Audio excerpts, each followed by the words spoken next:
Love you welcome students. నేను మీరా professor faculty history.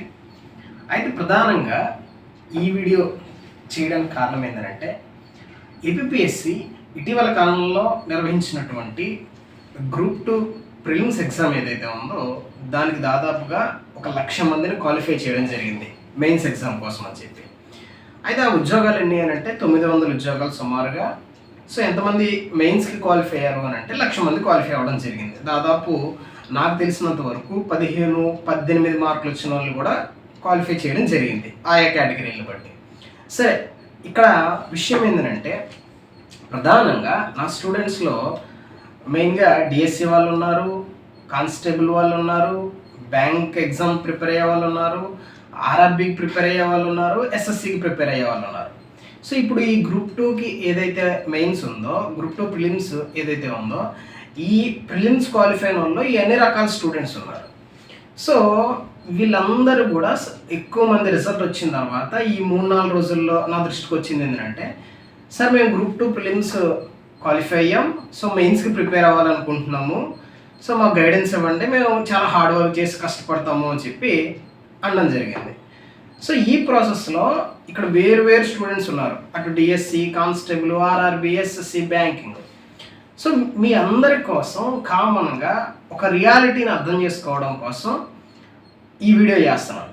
So ఈ వీడియోలో చెప్పేవన్నీ కూడా ఒక రియాలిటీని, మీరు మీ చుట్టూ ఉండే పరిస్థితుల్ని అర్థం చేసుకునే ప్రాసెస్లో కొన్ని అభిప్రాయాలు, అంటే పాజిటివ్స్ ఏంటి, నెగిటివ్స్ ఏంటి అనే విషయాల్ని నేను కొన్ని అభిప్రాయాలు చెప్తాను అంతే.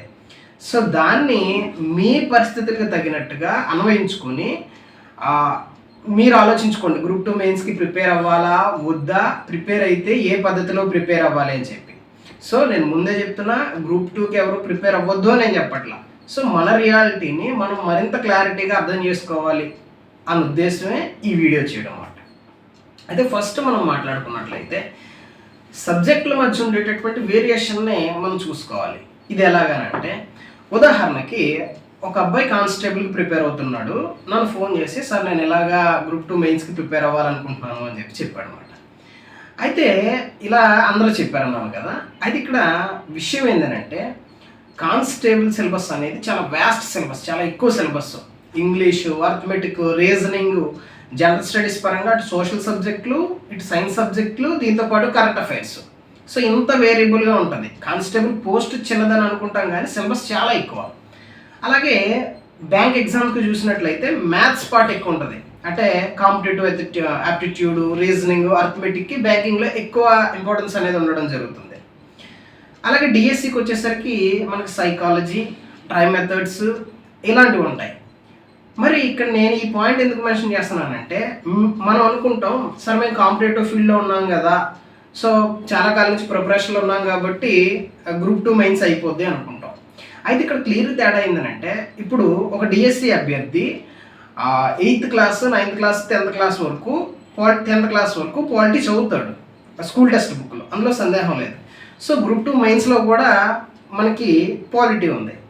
కానీ ఇక్కడ మనం క్లియర్గా మాట్లాడుకోవాల్సిన విషయం ఏంటంటే, టెక్స్ట్ బుక్ పాలిటీ వేరు, ఇక్కడ స్టాండర్డ్గా ఉండేటటువంటి పాలిటీ వేరు. అంటే కామన్గా ఉండే పాలిటీ వేరు, అక్కడ టెక్స్ట్ బుక్లు ఇచ్చినటువంటి పిల్లలకు అర్థం కావడం కోసం ఇచ్చినటువంటి పాలిటీ వేరు. సో ఇక్కడ సార్ అక్కడ పాలిటీ ఇక్కడ పాలిటీ అనుకుంటే అది చాలా కష్టం అవుతుంది అన్నమాట. ఇక్కడ ప్రధానంగా అర్థం చేసుకోవడం విషయం ఏంటంటే, ఇప్పుడు ఉదాహరణ డిఎస్సి తీసుకుంటే డిఎస్సిలో పోస్టులు చాలా తక్కువ ఉన్నాయి.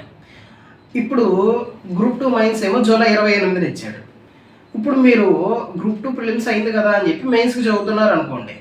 ఇప్పుడు సడన్గా కొత్త గవర్నమెంట్ జూన్లో ఫామ్ అయిన తర్వాత ఏమంటుంది, ఫస్ట్ డిఎస్సి ఎగ్జామ్ పోస్ట్పోన్ పెట్టేస్తున్నా ఉన్నారు అనుకో, మీరు అప్పుడు డిఎస్సికి వెళ్ళిపోతారా? మరి అప్పుడు ఇంతకాలం గ్రూప్ 2 మెయిన్స్కి చదివినటువంటి విషయం ఏమవుతుంది? సేమ్ ఇలాగే బ్యాంక్ స్టూడెంట్లు చాలామంది కొన్ని ఎగ్జామ్స్లో ప్రిలిమ్స్ అయిపోయి మెయిన్స్ కోసం ప్రిపేర్ అవుతున్నారు. ప్రధానంగా బ్యాంకింగ్ వాళ్ళకు ఉండే సబ్జెక్టులు ఇంగ్లీషు, రీజనింగ్ అండ్ అర్థమెటిక్. కానీ ఇక్కడ పూర్తిగా polity, economy, science and technology, AP history ఉన్నాయి. సో ఇక్కడ నేను క్లియర్గా చెప్పేది ఏంటంటే, 2 కుందేళ్ళని వేటాడేటటువంటి క్రమంలో మనం రెండింటినీ కోల్పోతాం. సో నేనేమంటున్నానంటే, మీ బలాలు ఎందులో ఉన్నాయి అనేది ఒకసారి క్లియర్గా ఆలోచించుకోండి. మీరు ఏఎల్పికి ప్రిపేర్ అవుతున్నారా, పూర్తిగా ఏఎల్పి మీద ఫోకస్ పెట్టండి. గ్రూప్ 2కి ప్రిపేర్ అవుతున్నారా, గ్రూప్ 2 మీద ఫోకస్ పెట్టండి. ఇక్కడ నేనేమంటానంటే క్లియర్గా ఒక మాటలో, గ్రూప్ 2 ఎగ్జామ్ ముందు జరుగుతుంది కాబట్టి గ్రూప్ 2కి ప్రిపేర్ అయిపోయి, ఆ వెంటనే డిఎస్సి ఉంది కాబట్టి డిఎస్సికి మారిపోయి, ఒక అబ్బాయి మొన్నటి వరకు డిఎస్సికి ప్రిపేర్ అయ్యాడు, గ్రూప్ 2 ప్రిలిమ్స్ అవగానే సార్ నేను మళ్ళీ గ్రూప్ 2 మెయిన్స్ చదువుతా, డిఎస్సి చదవను అంటున్నాడు. ఇప్పుడు మళ్ళీ ఇదే అబ్బాయి కొత్త గవర్నమెంట్ రాగానే, ఇది వైసీపీ కానీ టీడీపీ కానీ ఏదొచ్చినా సరే మళ్ళీ డిఎస్సి రాగానే మళ్ళీ డిఎస్సికి వెళ్ళిపోతాడా? సో ఆ ఎగ్జామ్ నుంచి ఈ ఎగ్జామ్కి, ఈ ఎగ్జామ్ నుంచి ఆ ఎగ్జామ్కి వెళ్ళేటటువంటి ప్రాసెస్లో, అంటే 2 కుందేలను వేటాడేటటువంటి క్రమంలో మీరు రెండింటిని కోల్పోయేటటువంటి అవకాశం ఉంటుంది. ఎందుకు అని అంటే, అది గ్రూప్ 2 ఉద్యోగమైనా, చిన్నది ఒక ఏఎల్పి ఉద్యోగమైనా, లేదా డిఎస్సిలో టీచర్ ఉద్యోగమైనా, ఏ ఉద్యోగం అయినా సరే ప్రతి దానిలో దాని పోస్టులకు తగ్గట్టు కాంపిటీషన్ ఉంది. గ్రూప్ 2 ఉద్యోగాలు 100లో ఉంటాయి కాబట్టి మేబీ కాంపిటీషన్ వేలల్లో ఉండొచ్చు. మిగిలిన ఉద్యోగాలు వేలల్లో ఉంటాయి కాబట్టి దానికి కాంపిటీషన్ లక్షల్లో ఉండొచ్చు. ఆ రేషియో మాత్రం ఒకలాగే ఉంటుంది. సో ఇక్కడ మీ బలాలు ఏంటి, మీ బలహీనతలు ఏంటి, మీకు వచ్చిన సబ్జెక్టులు ఏంటి అనే దాన్ని దృష్టిలో పెట్టుకొని ఒక ఎగ్జామ్ని ప్రధానంగా చేసుకోండి. ఇంకా నాకు ఇదే కావాలి, నేను ఇంక దీన్ని ఇచ్చేసేస్తానని చెప్పి. ఇప్పుడు మీకు డిఎస్సి సబ్జెక్ట్లో ఇంకా మీకు మొత్తం వచ్చేసింది, సార్ నేను ఎలా ఎగ్జామ్ పెట్టినా నేను ఒక 90% స్కోర్ చేయగలను, 100 మార్కులు ఎగ్జామ్ పెడితే 90 మార్కులు దాంట్లో స్కోర్ చేయగలను అనుకున్నప్పుడు రండి, పర్లేదు. కానీ గ్రూప్ 2 ప్రిలిమ్స్ క్వాలిఫై అయింది కాబట్టి అది చేసేసి ఒకసేపు ఒక నెల ఏమో దానికి చదివి, ఒక నెల దీనికి చదివి, అప్పుడు 2 ఉద్యోగాలు దగ్గరలో వచ్చిపోతే మళ్ళీ అవకాశం రావడానికంటూ చాలా సమయం పడుతుంది. కాబట్టి ఒకే మాట అర్థం చేసుకోండి, 2 కుందేళ్లను వేటాడేటటువంటి క్రమంలో రెండింటినీ కోల్పోయే అవకాశం ఉంది. కాబట్టి ఏదో ఒకదాన్ని నిర్ణయించుకోండి. మీ పరిస్థితులను బట్టి, సార్ నాకు అందులో ఎక్స్పీరియన్స్ ఉంది డిఎస్సిలో, నేను డిఎస్సికి ఎప్పుడు ఇచ్చినా సరే నేను రాయగలను అనే ధైర్యం ఉంటే అప్పుడు రండి, పర్వాలేదు. సో ఇది మొదటి విషయం. ఇక తర్వాత విషయం ఏంటంటే, తక్కువ టైం ఉంది కదా అని చెప్పి, నిజంగా ఇది తక్కువ టైమా ఎక్కువ టైమా అనేది ఎలా డిసైడ్ అవుతుందంటే మనకు ఉండేటటువంటి ప్రీవియస్ నాలెడ్జ్ని బట్టి. ఇప్పుడు ఫర్ ఎగ్జాంపుల్ మీరు డిగ్రీలో బిఏ చదివి హిస్టరీ అండ్ పాలిటీ ఎకానమీ చదువున్నట్లయితే ఇప్పుడు ఇది మీకు మంచి టైమే. అక్కడ మీరు అకాడమిక్స్లో చదువున్నారు కాబట్టి డిగ్రీలో ఉండే సిలబస్ ఇప్పుడు ఉంటుంది కాబట్టి చాలా తేలిగ్గా మీకు అయ్యే అవకాశం ఉంది. కానీ మీరు బీటెక్ స్టూడెంట్ అయ్యి ఉండి, లేదా వేరే సైన్స్ స్టూడెంట్ అయ్యి ఉంటే ఈ సిలబస్ కొంచెం కష్టమే. కాబట్టి ఆ టైం అనే దాన్ని కూడా మీరు ఒకసారి బేరీజ్ వేసుకోండి. ఎందుకు అని అంటే ఏప్రిల్ దాదాపుగా అయిపోయినట్టే, మే, జూన్, జూలై. మనకి జూలై అనేది మనం రివిజన్కి తీసేసిన, మే అండ్ జూన్ మన దగ్గర ఉన్నాయి. మే అండ్ జూన్ని 4 పార్ట్లు చేస్తే 15 రోజులు వస్తాయి. అంటే 15 రోజులకి మీరు ఒక కొత్త సబ్జెక్ట్ని చదివేయాల్సి ఉంటుంది. అంటే దాదాపుగా ఒక రోజుకి 2 చాప్టర్లు అనుకుందాం.